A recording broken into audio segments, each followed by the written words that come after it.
Good morning. Thank you for joining me for another 5 good minutes with the Word. I'm Barry Bryson, and we are continuing our study of the book of Ecclesiastes. We're going to finish chapter 5 today by reading verses 18 through 20, and we have a bit of light after a long period of darkness. And it's nice because we're going to have a good deal more darkness to follow.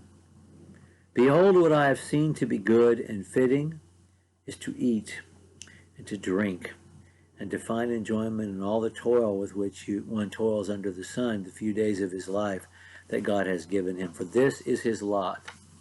Everyone also to whom God has given wealth and possessions and power to enjoy them, and to accept his lot and rejoice in his toil, this is the gift of God. For he will not much remember the days of his life, because God keeps him occupied with joy in his heart. Now there is darkness in this light, but there is joy to be found even if we eliminate from the conversation, from the equation, the notion of eternity, which he has done and which he has continued to do and is doing in this passage. He is not allowing us to consider heaven and hell at all, not till the very end of his book. Look, he says, he's wanting us to know that he's figured something out, and it's this: enjoy the things God has given you in your life. You don't have very much, that's okay. Enjoy what you do have. Eat and drink and enjoy your meals, and enjoy the work that you've been given. Find a way to enjoy that. Other places he'll say enjoy the wife of your youth, enjoy your family, enjoy your wife, enjoy your children. Take joy in the things God has given you in your life, because that's what you have. And as he's going to point out later, we can't alter God. God is immutable. He is who he is. And if he decides something, we can't undecide it for him. Has God given you a lot? Okay, enjoy that too. Not in a way that extracts and wastes.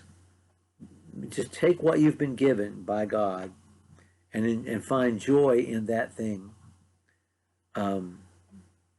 Because if we do, we won't have to remember our days very much. Our hearts will be occupied with joy.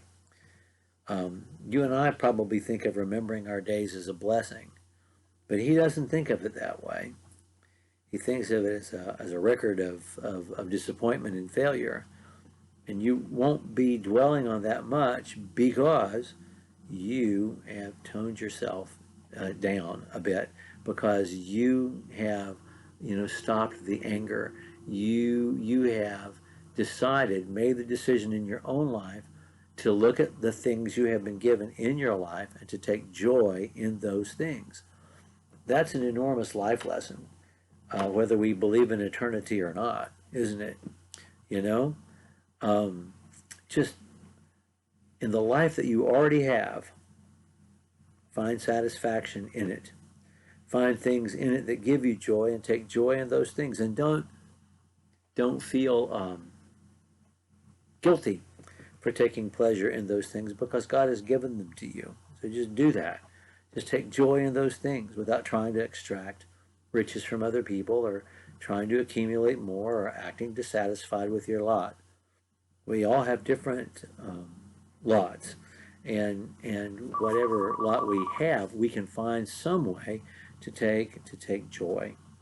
Well, I owe you lots of time, and we haven't quite filled up our 5 good minutes today, but I'm going to give you an extra 35 seconds so that you can have that to yourself. It will never make up for the many hours of time I've taken from you over the course of our couple of years study. We're going to pick up with chapter 6 next time. Thank you for joining me for another 5 good minutes with the Word.